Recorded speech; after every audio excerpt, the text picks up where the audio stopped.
Hi കൂട്ടുകാരെ, എല്ലാവർക്കും സുഖമാണല്ലോ. അപ്പോൾ നമ്മളിന്ന് വീണ്ടും വന്നിരിക്കുന്നത് ബീട്രൂട്ട് റെസിപ്പി ആയിട്ട് തന്നെയാണ്. അപ്പോൾ നമ്മുടെ ബീട്രൂട്ട് തൊലിയൊക്കെ കളഞ്ഞ് കഴുകി ചെറിയ കഷ്ണങ്ങളാക്കി കുറഞ്ഞ വെള്ളത്തിലൊന്ന് വേവിച്ചെടുക്കാം. എന്നിട്ട് ഇതുപോലെ പേസ്റ്റായിട്ട് അരച്ചെടുക്കാം. നമുക്ക് പച്ചക്കും അരച്ചെടുക്കാം.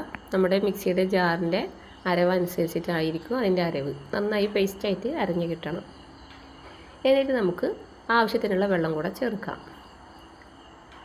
ഇനി നമുക്ക് എത്രയാണോ നമ്മൾ അരിപ്പൊടി എടുക്കുന്നത് എങ്കിൽ അതിൻ്റെ ഇരട്ടിയായിരിക്കണം നമ്മുടെ ഈ ഒരു വെള്ളം, ബീട്രൂട്ടും വെള്ളവും കൂടെ. അപ്പോൾ അതായത് 1 കപ്പ് അരിപ്പൊടി എടുക്കുകയാണെങ്കിൽ 1.5 കപ്പ് വെള്ളം എന്ന കണക്കിൽ നമുക്ക് വെള്ളം തയ്യാറാക്കിയെടുക്കാം. ആവശ്യത്തിനുള്ള ഉപ്പും കൂടെ ചേർത്ത് നമ്മൾ ഈ അരിപ്പൊടി തിളച്ച് വരുന്ന നമ്മുടെ ബീട്രൂട്ട് വെള്ളത്തിലേക്ക് ഇട്ട് കൊടുക്കുക. എന്നിട്ട് തീ ഒന്ന് ചെറുതാക്കി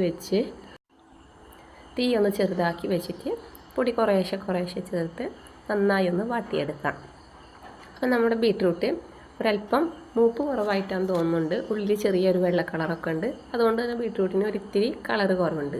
നമ്മൾ ബീട്രൂട്ടിൻ്റെ വേറൊരു റെസിപ്പി ഇട്ടില്ലേ, അത് നല്ല സൂപ്പർ കളറാണ് കേട്ടോ അതിന് കിട്ടിയത്. ഇനി മാവൊന്ന് ചൂടാറി വരുന്നവരെ നമുക്കൊന്ന് വെയിറ്റ് ചെയ്യാം. ആ സമയം കൊണ്ട് നമുക്ക് ഇതിലേക്ക് ആവശ്യമുള്ളത്ര ചിക്കൻ ചേർത്ത് കൊടുക്കുക. അപ്പോൾ ആ ചിക്കൻ ഒന്ന് പൊരിച്ചെടുക്കുക. ഇനി നമ്മുടെ ബീട്രൂട്ടിൻ്റെ മാവ് ഈ ചിക്കൻ പൊരിച്ച് വരുന്നതിൻ്റെ ഇടയ്ക്ക് തന്നെ നമ്മൾ പത്തിരി മാവ് കുഴക്കുന്ന പോലെ ഞാൻ കുഴച്ചെടുത്തിട്ടുണ്ട്. ഇനി നമുക്ക് ആവശ്യത്തിനനുസരിച്ചിട്ടുള്ള വലുപ്പമാക്കിയിട്ട് ഇതിനെ ഒന്ന് ഉരുട്ടിയെടുക്കാം. അത് നമുക്ക് ഇഷ്ടമുള്ള ഷേപ്പിൽ ഉരുട്ടിയെടുക്കാം. അപ്പോൾ ഞാൻ കഴിഞ്ഞ റെസിപ്പിയിൽ ഉരുട്ടിയെടുത്തതല്ലേ, ഇപ്രാവശ്യം ഇങ്ങനെ ആവട്ടെ എന്ന് വിചാരിച്ചിട്ട് ഇങ്ങനെയാണ് ഉരുട്ടിയെടുത്തിട്ടുള്ളത്. ചിക്കൻ നമുക്ക് 2 സൈഡും കൂടെ ഒന്ന് വേവിച്ച് മാറ്റിയെടുക്കാം. അതേസമയം തന്നെ നമുക്ക് ഒരു അരിപ്പക്കലം അതല്ലെങ്കിൽ നമുക്ക് ഈ മാവ് ആവി കൊള്ളിച്ചെടുക്കാൻ പറ്റിയ ഒരു പാത്രം വെച്ചിട്ട് ഈ ഉരുട്ടിയെടുത്ത മാവെല്ലാം ആവി കൊള്ളിച്ചെടുക്കാം. ആ സമയം കൊണ്ട് തന്നെ നമുക്ക് ഇപ്പുറത്ത് മാവിലേക്കുള്ള മസാലയും തയ്യാറാക്കാം. മസാലയ്ക്ക് വേണ്ടി ഞാനിവിടെ നമ്മൾ ചിക്കൻ പൊരിച്ച അതേ വെളിച്ചെണ്ണയിൽ തന്നെ 1 ടീസ്പൂണ് ഇഞ്ചി പേസ്റ്റും 1 ടീസ്പൂൺ വെളുത്തുള്ളി പേസ്റ്റും കൂടെ ഒന്ന് മൂപ്പിച്ചെടുക്കുന്നുണ്ട്. ഒരു 10 മിനിറ്റ് സമയം കൊണ്ട് തന്നെ നമ്മുടെ മാവ് കുക്കായി കിട്ടും. അപ്പോൾ അതായത് നമ്മൾ നൂൽപുട്ടൊക്കെ ഉണ്ടാക്കുമ്പോൾ നമ്മൾ മാവ് ഉറച്ച് കിട്ടുന്നുണ്ടല്ലോ, എന്ന പോലെ ഒന്ന് ഉറച്ച് കിട്ടും. അപ്പോൾ നമുക്ക് ഇഷ്ടമുള്ള ഷേപ്പിൽ ഉണ്ടാക്കിയെടുക്കാം. ഇനി നൂൽപുട്ടിൻ്റെ അച്ചിയിൽ വെച്ചിട്ട് നമുക്ക് തിരിച്ചെടുക്കണമെങ്കിൽ അങ്ങനെയും ചെയ്യാം കേട്ടോ. ഇനി ഇതാ നമ്മുടെ ഇഞ്ചി വെളുത്തുള്ളിയൊക്കെ മൂപ്പായി വന്നിട്ടുണ്ട്. ഇതിലേക്ക് ഞാനൊരു 3 സവാള ചെറുതായി മുറിച്ചതും ആവശ്യത്തിനുള്ള വേപ്പിലയും കൂടെ ചേർത്തിട്ട് ഒന്നും കൂടെ വഴറ്റിയെടുക്കുന്നുണ്ട്. അപ്പോൾ ഒരുപാട് സവാള വാടിപ്പോകൊന്നും വേണ്ട, നമുക്ക് ജസ്റ്റ് ഒന്ന് ഇതുപോലെ വാട്ടിയെടുത്താൽ മാത്രം മതി. നമ്മുടെ ബീട്രൂട്ടിൻ്റെ മാവ് വെന്ത് കിട്ടിയിട്ടുണ്ട്. അത് ആ ആവിയിൽ നിന്നൊന്ന് മാറ്റി വെക്കുക, ഇല്ലെങ്കിൽ അതൊന്നൊരു തണുത്ത് കിട്ടിയാലാണ് നമുക്ക് ആ ഉറച്ച ഒരു സ്റ്റേജിലേക്ക് അത് കിട്ടുള്ളൂ കേട്ടോ. അതല്ലെങ്കിൽ ആ വെള്ളത്തിൻ്റെ നനവ് അതിൽ തന്നെ ഇങ്ങനെ നിൽക്കും. ഇനി നമുക്കിതിലേക്ക് ആവശ്യത്തിനുള്ള ഉപ്പും കൂടെ ചേർത്ത് കൊടുക്കുക.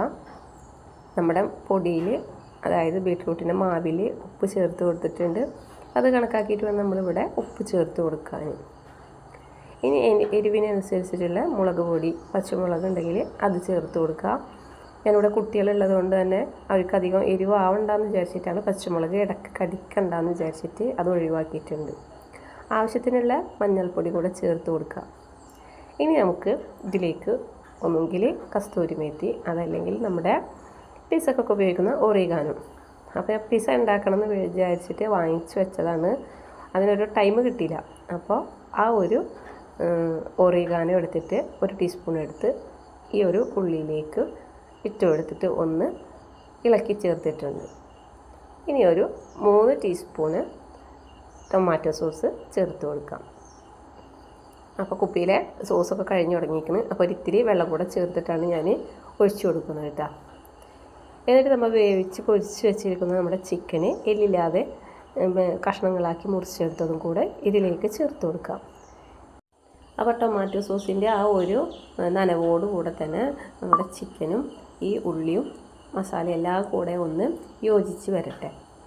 അപ്പോൾ സോസ് ഒരിത്തിരി കുറവായതുകൊണ്ട് തന്നെ ഞാൻ ആ കുപ്പിയിൽ ഒരിത്തിരി വെള്ളമൊക്കെ ഒഴിച്ച് അതിനൊന്ന് അഡ്ജസ്റ്റ് ചെയ്തിട്ട് ഒഴിച്ചു കൊടുത്തത് കേട്ടോ. ഇത് നന്നായി മിക്സായി വരുന്ന സമയം നമുക്ക് നമ്മുടെ ബീട്രൂട്ട് ഇതിലോട്ട് ചേർത്ത് കൊടുക്കാം.